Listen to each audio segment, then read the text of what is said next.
Hello lady killers and man eaters, big points and Shards of War developers who technically are big point, whatever. Hello community.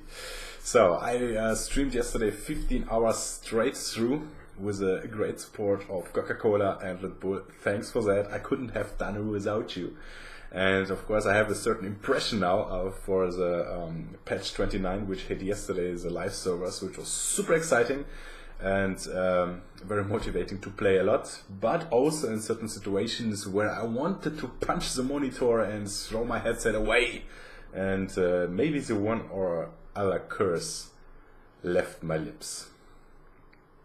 I currently think that in general the patch was important and we're heading in the right direction, but there are certain tweaks which we need to consider in order to make the experience for Shards of War a little bit better and more balanced. Because with the patch and the changes, sustained teams are currently crazy. A team needs to have a tank, at least one, needs to have a supporter, at least one. That's a must-have. And I'm leading myself out of the window and I'm saying that the Community Cup will be dominated by teams with a tank, at least one, with a support and crazy sustain items. The sustain items like Tactical Amp, Regen Amp, Parasite aren't counterable currently and are therefore very strong. On support characters, Biolink and Cyber Apper will be a must-have, like previously Displacement Engine, as are those items currently a must-have on support items, because pushing a lane with 5 people, minimum 4, optimal 5 people, just mid lane, just go for it, is, I believe, currently the dominant strategy. Yes, so if I would have had my tournament this weekend, like Invitational for example, and I have to, and I want to lead my team to victory, well, it's all, yeah, then I would totally go for a lineup of Bulwark, Rio, Flatline, Valkyrie, and Zell/Striker. The reason behind is that Bulwark is still the best sustained tank which you have in the game. He has now a really long range stun, he has awesome engage, he survives everything, and he is good. Rio has an amazing engage past level 6, really long range stun. He can dive towers as if he doesn't care whatsoever at all. Yeah, because he has a shield, so he will just activate his shield, he will hit with his auto attack, reduce the cooldown of his shield, and ta-da! He doesn't give a fuck at all. A Flatline has amazing heals, he has a buff, debuff, he has a good AoE for team fights and pushing the lane, meaning he's still the best support you can have in the game, so definitely would take him too. Valkyrie still very strong, her ultimate with a combination of Vox, Bulwark, Rio, whoever is capable of providing some zoom control, some hitting, some stunning enemies, is just best friend of Valkyrie, and she's super strong. Long range, nukes, she can damage towers, she can clear minion waves, powerful as hell. Followed up by Zell with her long range, with an amazing laning passive, which is amazing for a lane situation, or Striker, who has crazy sustain, who has a long range snipe, single target burst, he can clean minions fast as well, he does a lot of damage to towers, he can basically jungle on his own from level 1.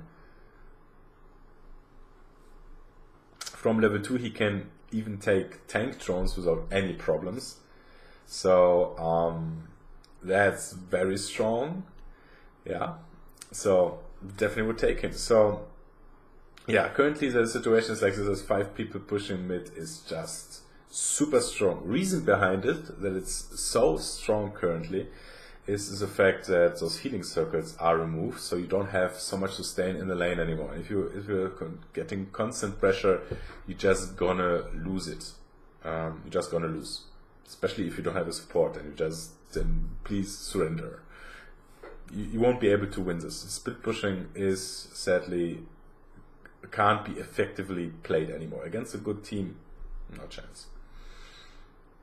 Yeah. So my suggestions to certain tweaks, which the game really needs right now, in my opinion, is that you should reduce the cooldown of those healing spot buff things on the ground from 90 seconds to 60 seconds. I think this will give a little bit more sustain for people in the lane and allow to utilize your advantage. If you, for example, kill your enemy sentinel, you will be able to heal up and keep pushing.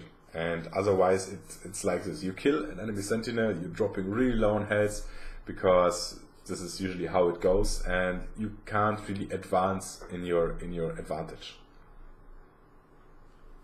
You know what I mean?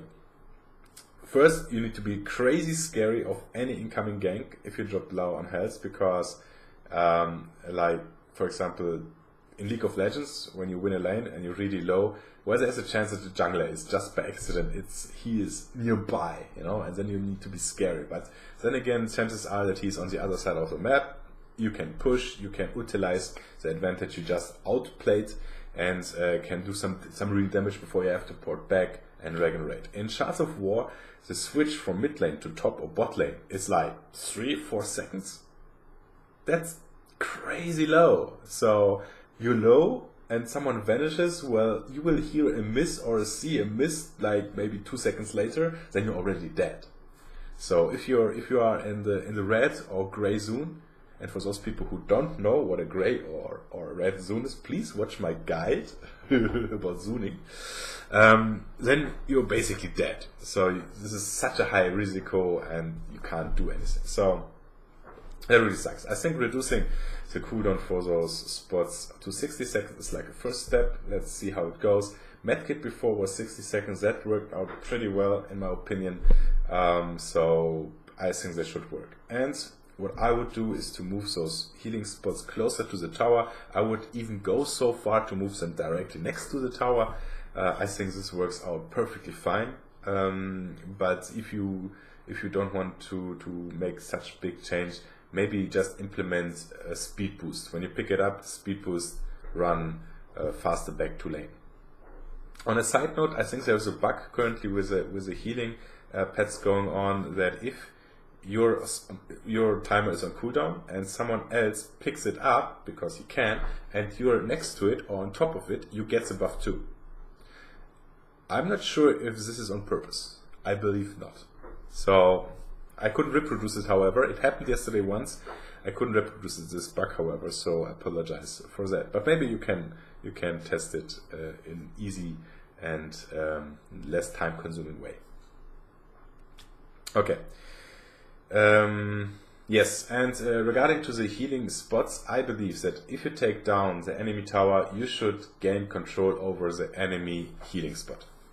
This will give you some power to keep pushing, to apply pressure, and I think the interesting aspect of Shards of War is this constant pressure which you can apply to the enemies. This is awesome.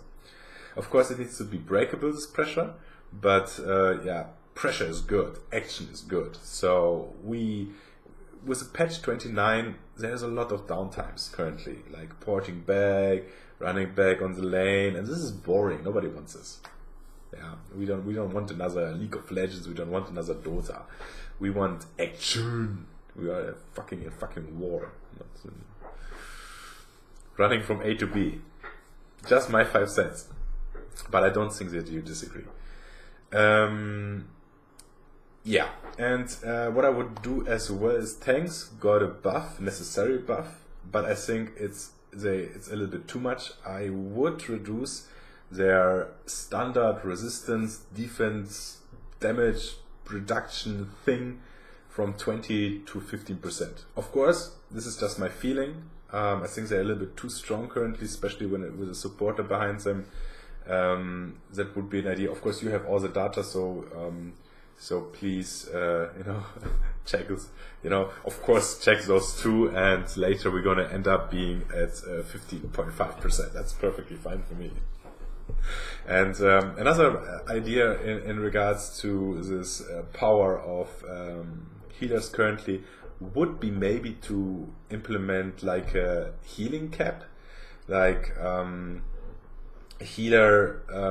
It could be either like a healer. Every healer puts out in a certain amount of time will be reduced by 5 or 10%, or that within 1 minute, if someone gets 3 heals, the first one is 100%, the second one is only 70%, the third one is only 40%, and after that only 10% if it's coming in the same time, to reduce this crazy sustain which healers currently are providing. So, because like I said, we want to have diversity in team constellation, right? Till so far, all the games which were played, sometimes we had a team of highly aggressive assassins, sometimes we had a team of pure tanks, sometimes we have mixtures, sometimes, those kind of things are really cool for community cup, for tournaments, because you don't know what's coming up front to you, and there are new strategies. Right now, it's very narrow. Like I said, I think that the lineup which I gave you will be currently one of the strongest, and just forcing the team fights and just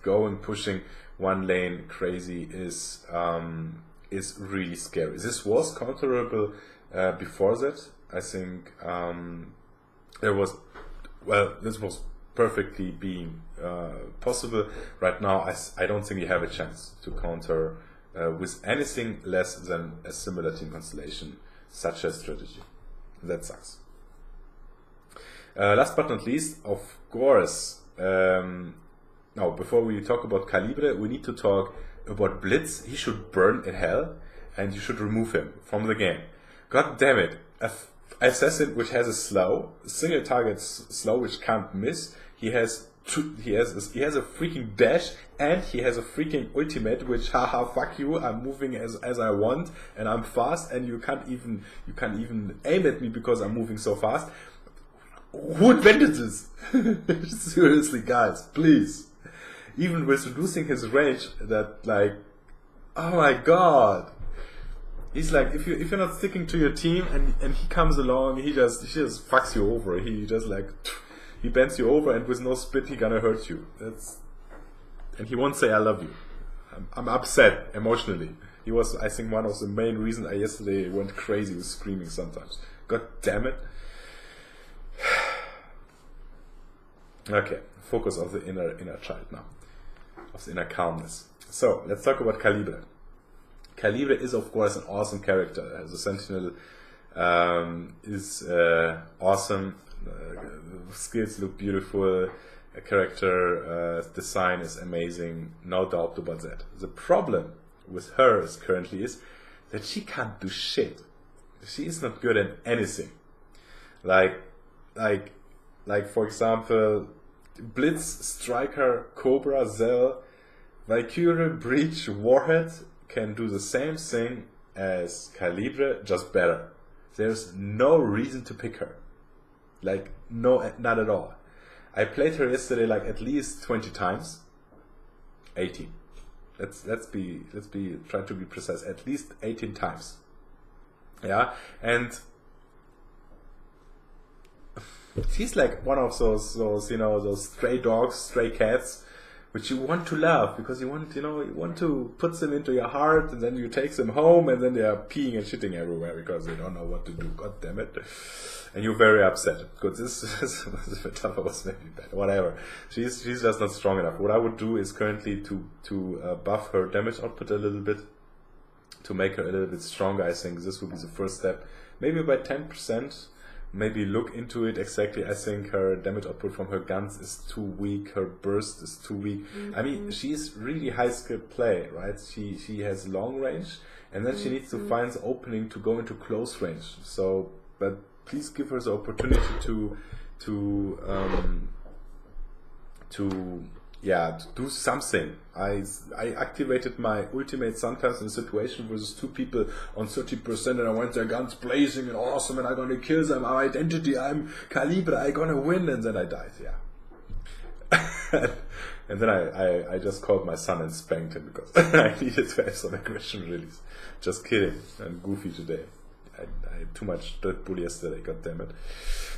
Of course it doesn't mean that I won't play her.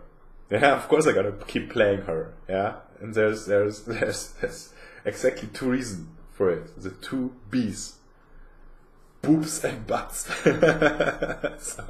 So with these words, I'm finishing my feedback to you guys. As always, if you find this video entertaining, interesting, amusing, or just watchable, please consider commenting, liking, and sharing it with your friends. Also subscribe to my YouTube channel and follow me on Twitch, www.twitch.tv/skill, as I'm streaming currently every day Shards of War with giveaways on Tuesdays and Thursday with a friendly support of Big Point. Peace out.